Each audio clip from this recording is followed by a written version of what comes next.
Welcome to a Rock or Something podcast. I am Specialist Lynnwood Thomas. This month we will be talking about breast cancer awareness.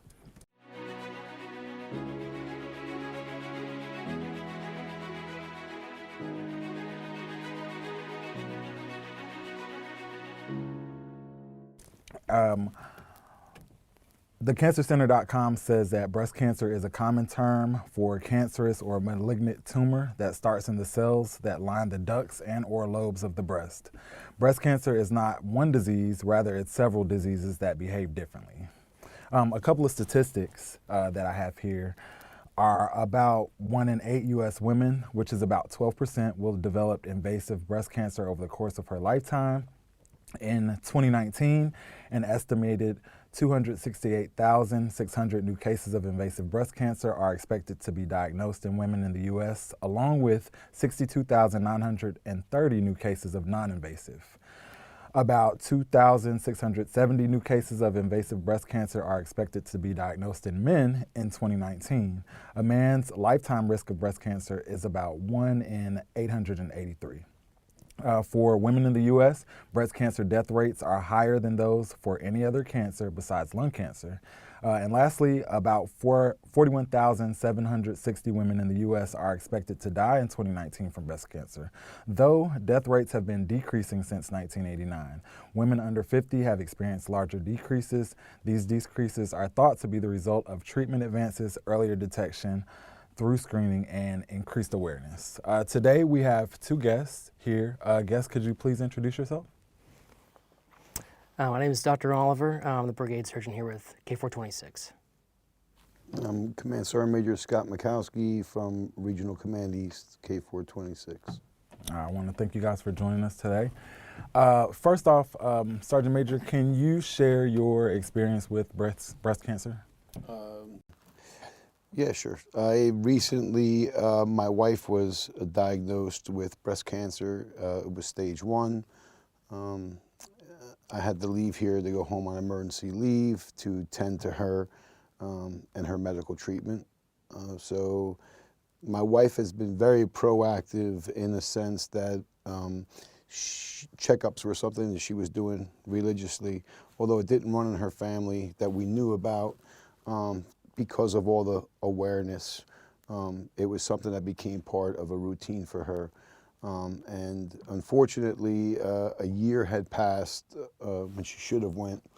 Her father had taken ill and was hospice with us, so You had other things going on. You had other things going on. Yeah. So, life gets in the way. Yeah. And so she had put it off and waited until I deployed and found the time to go, and the doctors informed her she was in stage 1. I'm sorry to hear about that. So Dr. Oliver, can you talk to us about some risk factors for breast cancer? The biggest one is family history. So if you, I kind of want to preface this with just some overarching guidelines, if that's okay. That's perfectly fine. So whether it's screening for breast cancer or colon cancer or any kind of cancer, there's a central organization in the United States called the United States Preventative Services Task Force, or USPSTF. And they have guidelines about when people should get screened. They have certain levels of evidence about this too. It's A, B, C, and D. Both A and B means they're things that should be offered to everyone because the evidence is good. C is something there's not great evidence for, so you shouldn't offer it to everyone, but selectively offer it to patients. And D is means that it causes more harm than good, so you shouldn't offer it to anyone. There are no A recommendations when it comes to breast cancer, but they recommend as a B level, which is still really good, for women 50 and over, or 50 to 74. For our population here at Task Force, or K426, that's kind of what applies as over 50, would be starting to get mammograms every 2 years. C-level recommendations are 50 or less than 50 getting a mammogram. What that means is you only would offer that to somebody with a history of breast cancer in their family. So say your mom or your sister or your aunt was diagnosed with breast cancer at 45. You should probably start getting mammograms before the age of 45. Does that make sense? The topic of performing self-breast exams always comes up when this is asked. And the US PSTF recommends against doing self-breast exams for all women of any age. And the reason is it results in increased amounts of biopsies that don't find anything. They're just taking out tissue from someone's breast for no reason, or even aggressive surgery or radiation therapy, such as having a mastectomy, which is having your breast removed because you're concerned about breast cancer. So if you have your breast removed and you don't need to, that's obviously not great. I'll tell you as an ER doctor, in the real life, one-on-one with patients, when they come in and they say, I feel a lump in my breast, and they're concerned about it, I will start the workup for them. In the ER, that usually means getting an ultrasound and telling them they should go to their primary care doctor and ask about a mammogram, because it's terrifying for the individual patient if they find a lump in their breast, if that makes sense. If I may, and I understand what you're saying about that, because sometimes we tend to, the minds and doctors and nowadays are very, very, in my opinion, have to be proactive when somebody comes. So they don't want to let their guard down. But in my situation, it's my wife who noticed a lump. And she had gotten concerned, and she went to the doctor. She didn't go to the ER. She went to. Can I ask how old she was? It was this year. It was this. My wife is 53. She's going to be. I'm sorry. Correction. My wife is 54. She just turned 54 October. I'm sorry. Time flies. The 4th of October. If you're listening, Laura, I know when your birthday is. You want to back up and how old is your wife, Sergeant Major? She's 54 years old, sir.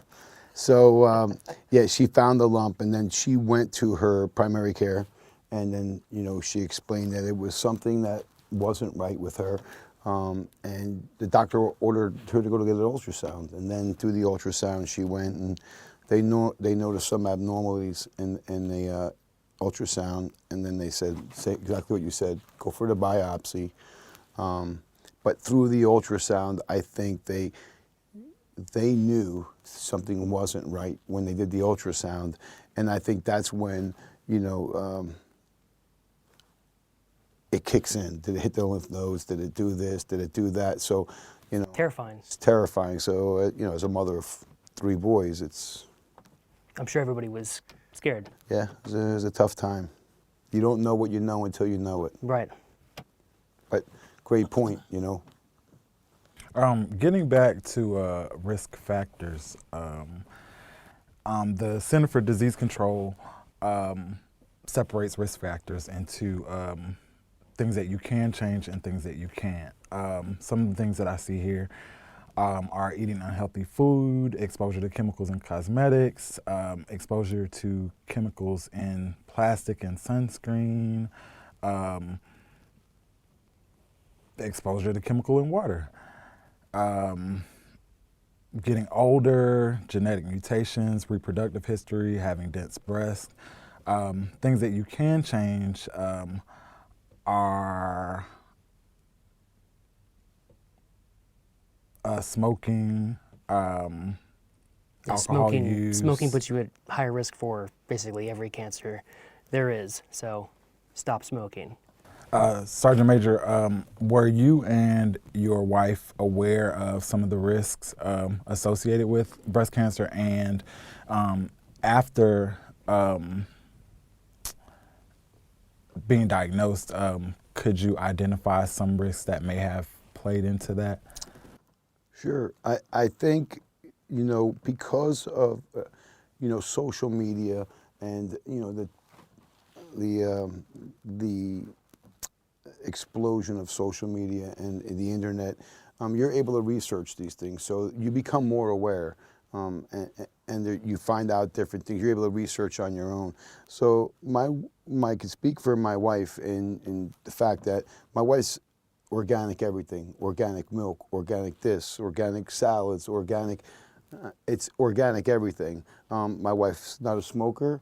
My wife is dense, meaning when they that's what one of the concerns was. It was so dense that they didn't know how big the mass was. They looked at it at the ultrasound, but.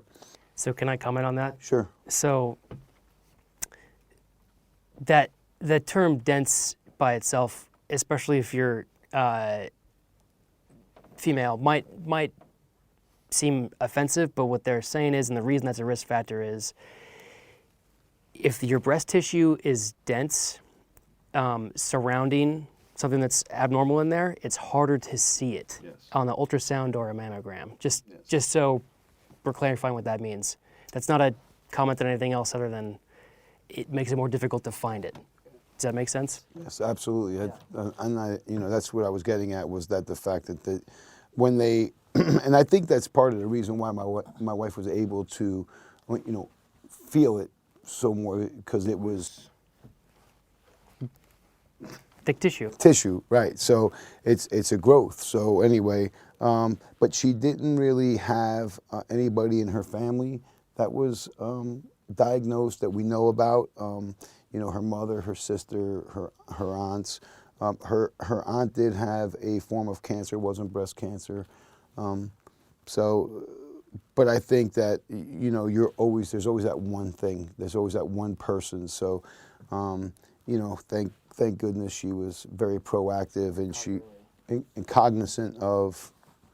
And I will say this, that it's not uncommon. I would hope to believe it's not uncommon. But my wife has several friends that had breast cancer, and it was extreme. You battled it. So we personally know 4 or 5 people, and I actually, to go backwards, if I may, when I was working in New York City, I had a young woman who was 32 years old that was diagnosed with it. It was in different stages. It was in stage 2, I believe, a late stage 2. And she had to get both breasts removed, and she battled this thing. And, she was a runner, non-smoker, non-drinker, organic food, junkie. And so it's, when you hear this, you're like, you're kind of, it scares you. It takes you back. So, yeah. Okay.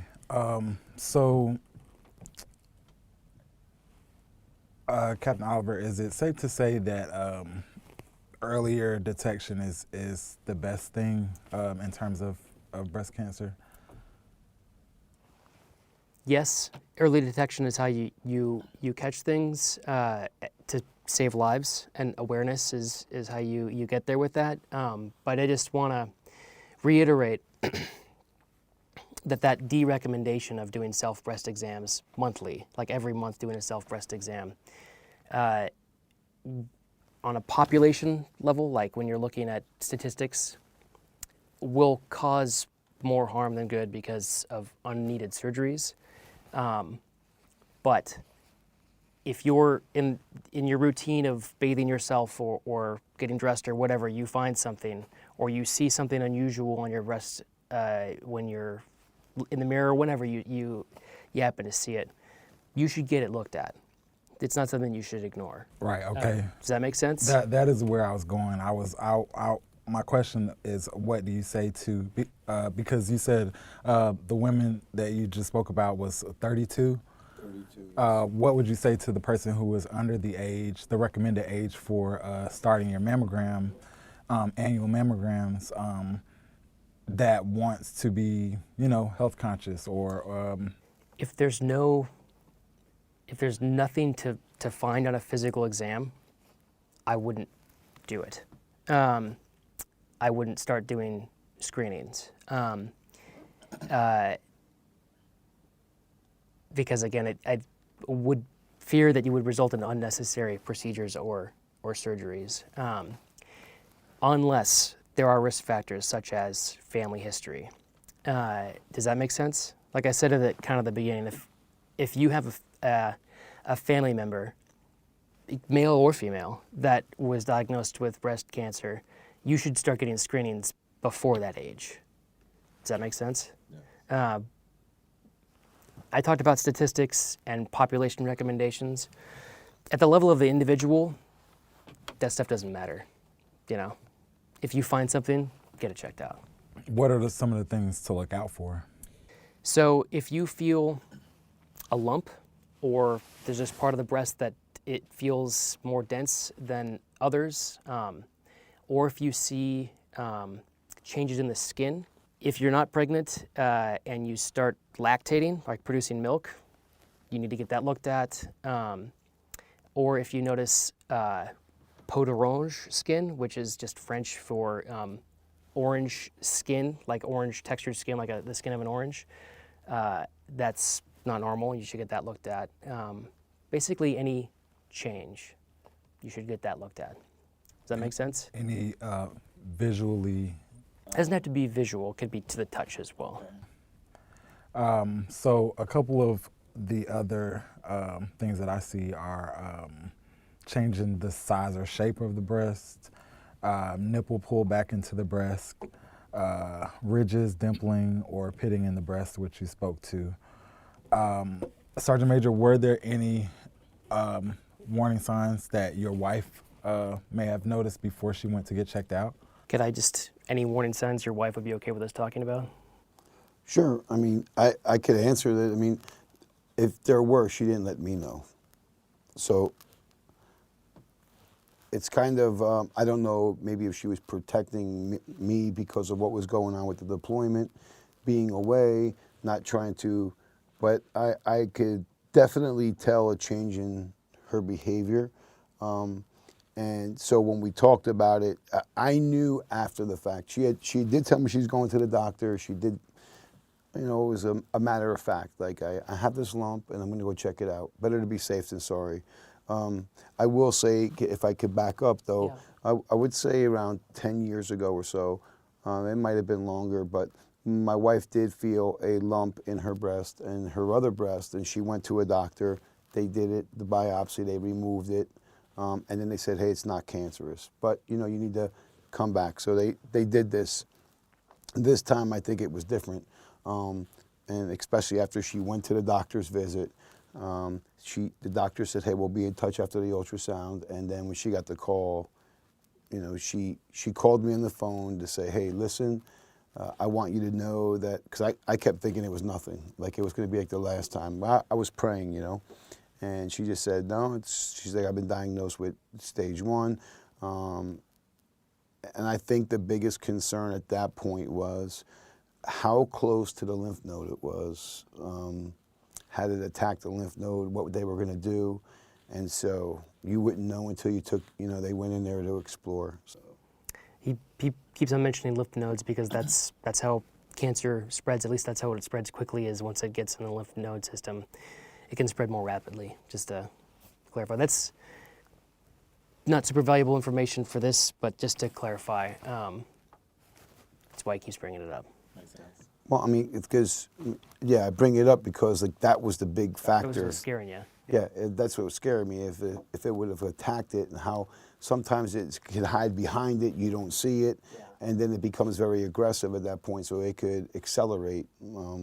And so the big fear was, let's go in and get it out. And I will say that after they took it out, we still weren't out of the woods, because there's I don't want to say it's a new procedure, that sounds, but the doctor stated that they didn't know whether they were going to they were going to go forward with chemo or radiation. So they did surgery, and then they talked about radiation afterwards. Right, and that's only after they did a biopsy of the actual tissue taken out, and they did some kind of test to make sure it wasn't hereditary, and they give it a score, and if it's below the score of 25, I believe it is, then you know you can go with radiation. Anything over.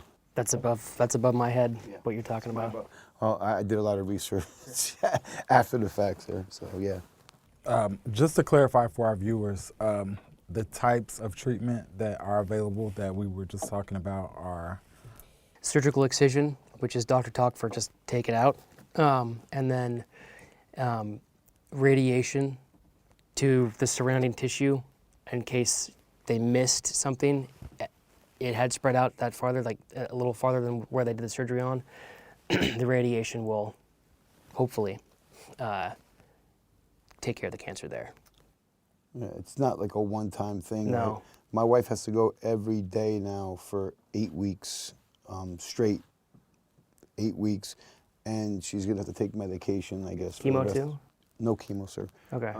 Yeah, she was lucky because when they did the biopsy, so there's different doctors, right? So you have your surgical doctor, then you have your, I forgot the, I'm not good at this, but. Nuclear medicine, or basically it's a radiation oncology. Oncologist, right. Yeah. She has 3 different oncologists, the one that did the surgery, then one that's gonna treat her, and then, and so they all had a different thing going on. And so the doctors had told my wife, you know, we have to wait for this to come back before I decide whether I'm gonna do a chemo or not. And so that, so you hold your breath, you know, Yeah. and so it came back that she was able to go through radiation. And even then it's a procedure. You know, you go in and they tattoo you up, they mark the area, they zone it in. It's a lot. It's a lot. You brought up the different doctors that you're seeing, or your wife is seeing. What is the specific doctor that you would seek out if you feel like you might have breast cancer? So the first person you would go to is primary care, like your family practice doctor or your family practice PA or nurse practitioner. I'm an emergency medicine physician, so that's a lot of people. They find a lump and they honestly, the first person they go to is an ER doctor. I'm not really equipped to get a whole lot done. If it's a busy night and the department is full of people having heart attacks and strokes and gunshots and stabbings and whatnot, I just can't do a lot for you right then. If it's a slower shift, yeah, I can get an ultrasound, but that's kind of the extent of what I can do for you in the ER. You should get things started with your primary care provider, whatever credentials they have, to start that process. And then once they get information back, that's when they start sending you out to general surgery, radiation, oncology, that kind of stuff. Does that make sense? Yes, sir. Okay. Okay. Sergeant Major, how has yours and your wife's lives changed since diagnosis? Definitely, it hits home because, you know, like I said, we were surrounded by a few people who've had breast cancer. We've seen it, you know, to what extent it changes their lives. So, You got 3 boys, you said? yes. And are they all out of the house? No. So that's part of the problem. But no, I mean, as a mother, though, you know, you start worrying about all kinds of things, and you know, she is very close to the boys. She's a mom, so Yeah. and you know, here I am, 4,500 miles away, not being able to be there to drive her to radiation. You know, it affects me as well in different ways. So my religious, you know, my faith in God, my faith in family, you know, the support groups back home are important. And, you know, it's not everybody may have that. Well, you have to find that, that peace. So I know she's worried every day. You're not out of the woods. Nobody says it can't come back. Nobody says it. You know, there's no guarantee. So now it's an awareness that she's going to have to. It's always going to be there. But It's just the truth. Yeah, it's always there. So. Like not the cancer, but the thought in the back of Not her the head. thought. I mean, once you have something, you know, it's not saying that something can't grow on the other side, you know, but awareness. So this question is for both of you. What tips do you have for people that might be living with breast cancer or know or have family members that are affected with breast cancer? You from the family standpoint and you from the medical standpoint.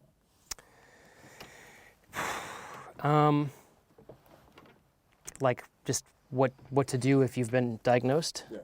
So, number one is go to your doctor's appointments. But I don't know if other doctors seeing this or will be pissed at me for saying it. But you're a human being, which means you have agency, which means you have the ability to make decisions for yourself. And if you don't like what your doctor is telling you, get a second opinion. It's unlikely that if somebody diagnoses you with cancer, that another doctor is going to tell you that you don't have cancer. But if you don't feel like you're being presented with reasonable options, or if somebody isn't giving you an option, you might want to find somebody that will, or that'll like talk to you about it, because you're not human beings are robots. There's no one thing that works best for everybody, is what I would say. And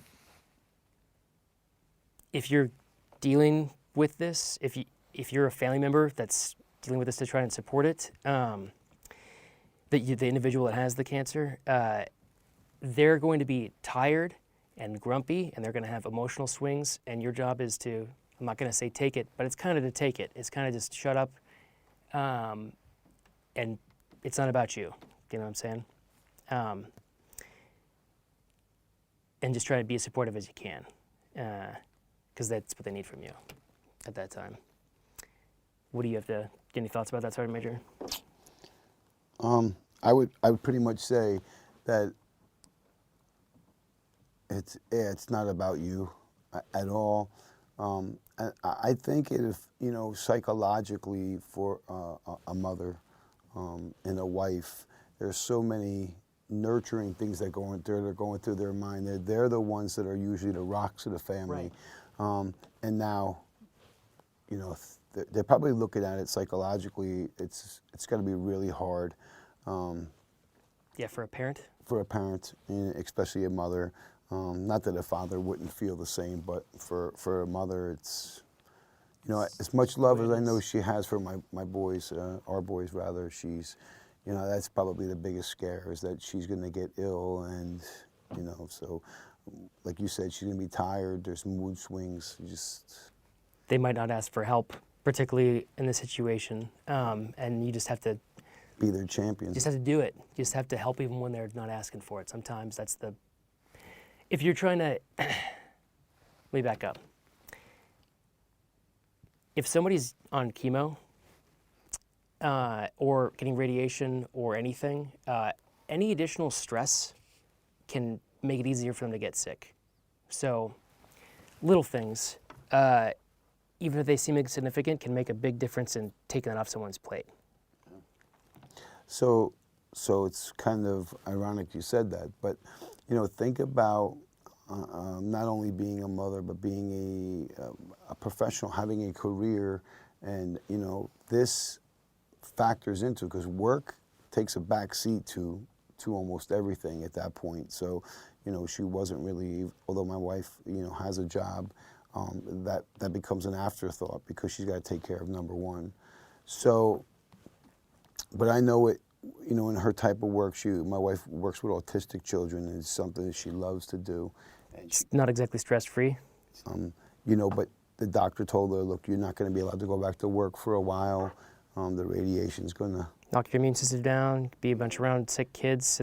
They're always got something, especially at a school. So she's really got to take care of herself, in a sense, just be very careful with everything, because her immune system, and that's the biggest fear, I believe, is that what the immune system is going to go through once the radiation starts kicking in. So it's challenging. Yeah. I would say this, and this is kind of something that I want to say, because you have different forms of cancer, and everybody says, hey, it's lung cancer, it's breast cancer, it's colon cancer, and there's any type of cancer is horrific. I mean, it'll devastate the body. I would say, though, when you look statistically across the United States, it really opens up your eyes, because, some of these, in these rural places, some of these services aren't, like, we live in a metropolitan area where there's doctors, you can't breathe without a doctor hitting a doctor. And so in these rural areas where you don't have medical professionals or a woman, you know, you may not have a primary care physician within 150 miles of where you're at. Yeah. You know, so the awareness is, hey, we need people to step up and understand that, you know, there's resources out there that we have to get to these places, because of one in every 8, I believe you said, sir? That statistic from the CDC that when I was reading up, I believe it was like 1 in 8. That's 1 in 8, that's correct. That's scary. It's incredible. It's scary. Like, I mean, and not in a good way, but it's just like it's an incredible fact. And you know, right now, healthcare in the United States is a big, big thing, and not having access to healthcare or primary care doctors is just, it's amazing to me that, you know, here we are, the most powerful nation in the world, and you know, somebody may develop a form of cancer and not even know because they don't have the ability to go see a doctor. You're not going to get any argument from me on that. The bleeding heart doctor, you know, is not going to disagree with you. This makes you, I mean, this really opened up my eyes to it, because I go through my life every day with I wasn't affected really by it personally until, you know, this happened, and when I started reading on it, I was kind of ignorant, you know, until this happened. And so, for anybody listening, you know, do what you got to do. We have to do something and make sure that we take care of this issue and get them help. You know, mammograms. There's different organizations. You brought one up. There's other organizations maybe that are a little political that I probably shouldn't bring up, but you can figure it out from what I'm saying, that I think offer free mammograms, that they're out there. But one of the statistics I saw that was really was kind of, it doesn't matter your race or ethnicity. This is the #1 cause. it's unbiased. It's unbiased. So that's something. I don't know how to put it out there in plain English that it doesn't matter, race or ethnic. It's awful. On that note, and you both have kind of hit on it throughout this conversation, but it's important to note that breast cancer does not just affect women. It can also be seen in men. As a matter of fact, less than 1% of all breast cancers occur in men. But in 2019, about 2,670 men are expected to be diagnosed with the disease. Dr. Oliver, can you speak to the importance of men being conscious about breast cancer? I would say it's the same the same kind of things apply. That if you find something that's unusual, it's unusual for a reason. You should get it looked at.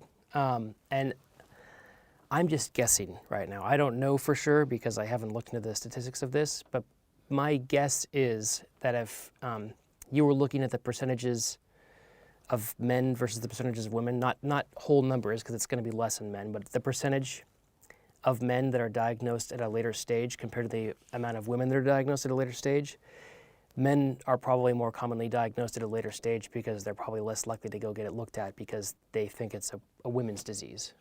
Does that make sense? Yes. So I would say that's, I'm guessing, but I suspect I'm right.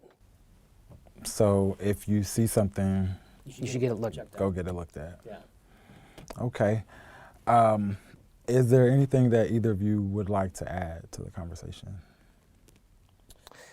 I don't really have anything else. My big thing was just pushing out the United States Preventative Services Task Force. And people can go there and look things up themselves. It's written in plain English. It's not in doctor talk. So people can look up the science for themselves there. That they do that intentionally so people can educate themselves. But that's them and the CDC are the two places to look at. But my first stop would be USPSTF. Clearly CDC is easier to remember than that mouthful, but that's the place I'd go look first. Yeah, just, you know, this has got to be advocated.